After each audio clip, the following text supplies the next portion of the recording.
What's going on, my trainer club? Today we are going to check out, is it going to be in your best interest to power up a Suicune in Pokemon Go because we are just finishing up the raid day, or you are going to be doing it very soon? So I got your back. We're gonna check out everything we need to know about Suicune in Pokemon Go. So welcome to the trainer club. Here we go.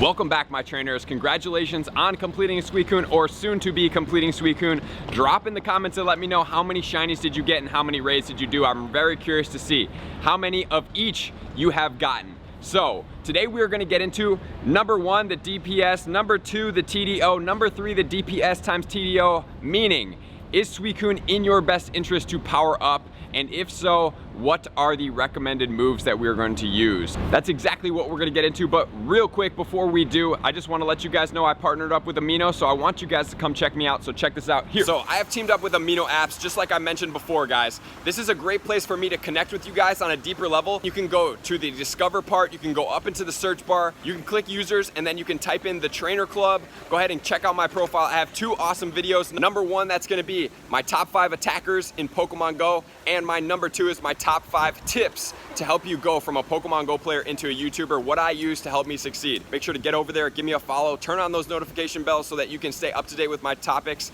and definitely drop a comment on my wall. I am replying to everybody over there right now. I'm doing my best to reply to everybody everywhere, but Amino Apps right now is the place to ask me any question you want. It's a free app, it's easy to use. I really like their stories where I can post their stories and they will stay posted indefinitely. They do not disappear. So whenever you guys have like, ooh, I'm trying to start a YouTube channel, where do I want to go? You want to check out my Amino Apps profile? That's going to be where you find that information. Awesome. Hope to see you guys over there. So let's get into this. So number 1, we're gonna check out the DPS. Number 2, the TDO. Number 3, the DPS times TDO.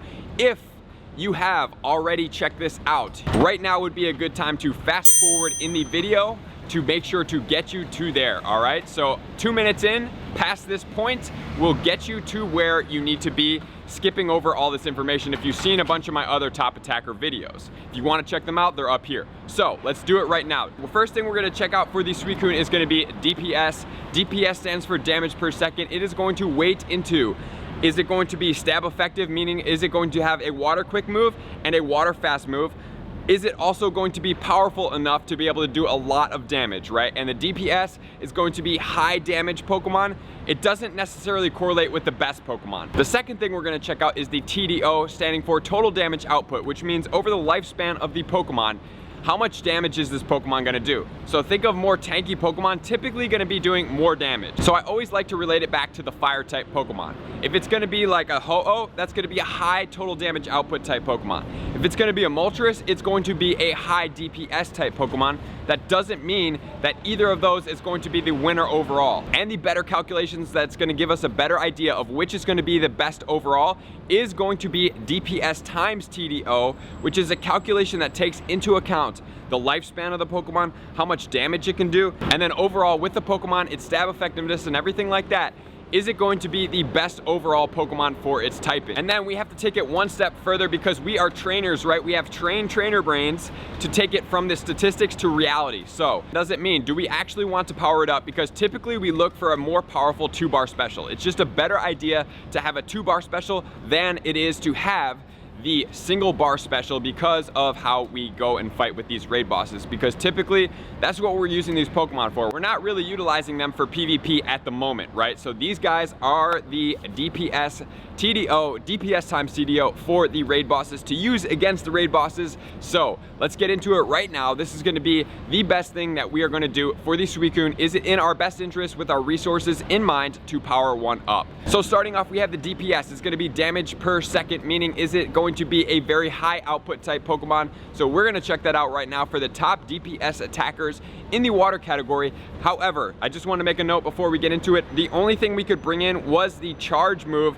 for all water. The fast moves are going to be a little shooken up because Suicune does not get an only water fast move. So let's go right now. DPS. As far as the DPS goes, we are checking out at the top. So like I said before, Palkia really impresses me in this category overall, just in general. So we're looking at Dragon Tail Hydro Pump at a 17.301. So the first all water attacker though is gonna be Kyogre. Surprise, surprise, with a DPS at 15.91 Waterfall Hydro Pump. Then we're looking at the Swampert with the Community Day moves. If you do want to check out that Swampert video, you can check it out on the top up here. Swampert is going to be Water Gun Hydro Cannon, Community Day move at 15.61. And then moving downwards, we have the Feraligatr Waterfall Hydro Cannon, another Community Day move at a 14.793. Then we have the Sharpedo with Waterfall Hydro Pump at 14.681, and then a Feraligatr with a bite move, and then a Gyarados all water at a 14.23. So if you guys want to pause this, you can. I'm just going to point out one right here. So Blastoise Water Gun Hydro Cannon, 12.903, so a little bit weaker. And then here's the third page as well. If you guys want to go ahead and pause right here, do so.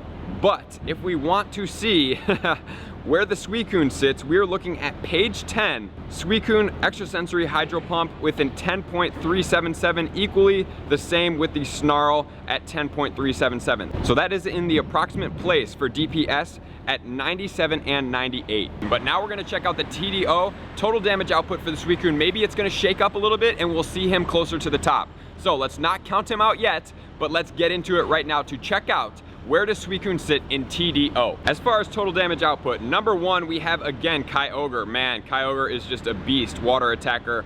Nobody is gonna dethrone that guy. I don't even know if they ever will. He is sitting at a 590.3. Then we have the Palkia Double Dragon Quick Moves Hydro Pump Special. I'd love to see Palkia with a water move to see how he would compare to Kyogre, because that would be awesome. So if he could get a quick water move at some point, maybe if they bring him back with the shiny, they give him a quick water move, Waterfall, I would love to see how he's gonna compete with the Kyogre. That would be super awesome. I would be down for a 3-hour raid window for that. Anyway, back to this. Swampert Waterfall Hydro Cannon, 494. Then we have the Gyarados All Water Waterfall Hydro Pump at 458. Then we have Melodic with a Waterfall Surf, switching it up a little bit, 453. Then we have Vaporeon with Water Gun Hydro Pump at 451.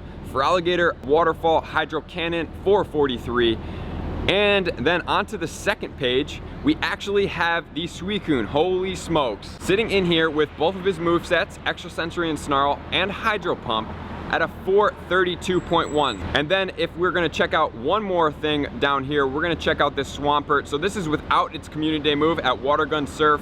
And then if you want to go on the third page and you want to pause it here to check anything else out, do so please. So Suicune on the third page without the Hydro Pump is going to be Bubble Beam. So this is approximately 12 places below it is with the Hydro Pump. For the TDO, Suicune gets a big jump up. It is going to be sitting on the second page, right? That is huge. 12th and 13th spot, big bump up. But does that mean he is going to be worth our resources? We're gonna check it out now with the best calculation, DPS times TDO, to make sure you do your best in powering up your guys, saving your Stardust, since we're grinding Stardust right now, and utilizing your candy. So let's check out this new calculation right now. For the DPS times TDO, we have sitting at the top, not all water, but we have Palkia in the top 2 spots, Dragon Tail Hydro Pump 2917. Like I said before, Palkia, I would love to see him with a double water move to see how he competes with Kyogre. Kyogre in the first all water spot, Waterfall Hydro Pump at a 2377, about 600 points below the Palkia in the overall, which is pretty impressive for that Palkia. Then we have the Swampert with the Community Day move, Water Gun Hydro Cannon at an 18.79, so it's still 500 points below that Kyogre like we talked about. Then we have the Feraligatr with the Waterfall Hydro Cannon, third best water attacker with the 1436. Then we have the Gyarados All Water, 1321. And then we have some Gyaradoses without the All Water. Then we have Swampert with All Water. Then we have Vaporeon Water Gun Hydro Pump at a 915. And moving downwards, we have the Melodic. We have the Vaporeon, the Empoleon, if you guys want to check this out. And the third page, if you guys want to pause here, you can definitely check out a couple things on this one. But the Sharpedo had a pretty high DPS, but his DPS times TDO sits him in about 25th place, right? With Bite Hydro Pump at a 643. I usually don't go on to the 4th and 5th page, but this case it is necessary because the Suicune is sitting at the 40th spot at a 482, and the 41st spot 482 once again because he doesnent have the water move for his quick move with the Hydro Pump. So the 40th and 41st spot, not really looking good for a legendary type Pokemon. Like we had the Entei and the Raikou sitting in the top spots, right? Or the top 2 spots, right? And now we're looking at a Suicune who should be in the top spots, but instead he is now sitting in the 40th and 41st spots. So what does that mean for us? Let's take a quick comparison of the Suicune against the Kyogre to see where their moveset sits and where their stats sits, and then we will wrap it all up for you guys. So on the left, we are going to be looking at the Suicune. On the right, we're going to be looking at the King Kyogre. So Suicune maxes out at a 2983, attack 180, defense 235, stamina at 225. And then on the right, we have the Kyogre, max out 4115, attack 270, defense 228, and stamina 205. So comparing the two, we have the Suicune attack 180, rank 178, and the Kyogre is gonna be attack 270, holy cow, with a rank of 13. No wonder the Kyogre is the best water attacker. And then comparing the defenses, on the Suicune it does excel, rank 21, defense 235. The Kyogre's defense is 228, rank 25, so it's actually a lot more comparable than I originally thought. And finally, we're gonna look at the stamina. The Suicune is 225, rank 36, pretty good. And the stamina on the Kyogre is 205, ranked 100. Billy, what does that mean for us? Do we power up this Suicune or not? You give us all the stats, we're gonna start analyzing. Trainer brain's coming here. How do I say this nicely? Absolutely not, honestly, absolutely not. So we do not want to waste, like he said, and again. So we do not, in my opinion, want to waste any resources on this Suicune. The only case scenario which I would say that it would be okay, if you have your benchmark set up that we talked about in our Stardust, if you want to check out what a benchmark is for Stardust, check it out up here. But here's the only scenario that I would think that it would be acceptable to put some Stardust and candy into this guy. So you're probably gonna have a little bit extra candy for him. But let's say you did a lucky trade, you have a lucky shiny Suicune, you want to power it up, it's pretty good. You have an approximate 115,000 extra Stardust that you just don't care about, right? If that's the case, you love Suicune or anything like that, go ahead and power it up, right? But you just know that you're really never gonna use him. He's never gonna be in your top. I'm never gonna be like, now is the time that you're gonna use Suicune. Suicune's stats are very congruent for PvP. They are not congruent for using him as a legendary raider to go against other legendary Pokemon. It's just not how he's set up.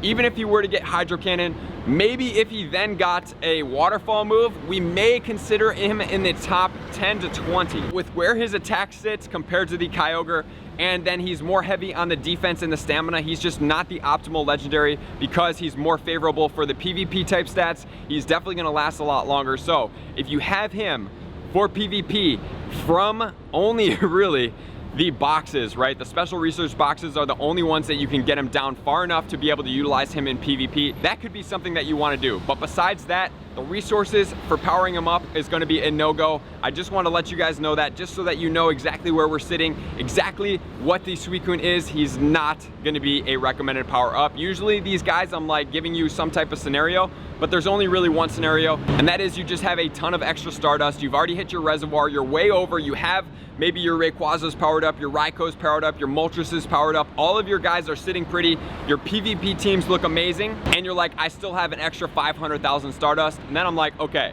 maybe you got 100% Shundo and you're like, I want to power this up. Or maybe you have a lucky shiny that you want to power it up that's pretty good and you only have 115,000 Stardust that you have to use. Do it then. If not, don't do it. Save your Stardust and resources, pack them up. This is the best way to save and get your Stardust up for when you actually need it. Thank you for tuning in, guys. I appreciate all my likers, commenters, subscribers, my people who are hitting those thumbs up and sharing all my videos. That helps me spread the word the best. I appreciate all my Patreon members for taking me up to the next level. I'll be with you guys shortly as soon as I get back from Japan and my life normalizes. I appreciate all you guys for being a part of the Trainer Club, and I'll see you guys out on the next video. Peace! I just want to take a moment and sincerely thank all of my Patreon members, everybody that has taken their subscription to the next level and chosen to support me on this platform. I greatly appreciate you guys. As a growing channel and really trying to grow and improve as much as I possibly can, I really appreciate the extra support. You guys mean the absolute world to me. I cannot wait to connect with you soon, and I appreciate you guys all for being a part of the Trainer Club. I will see you guys out on the next video.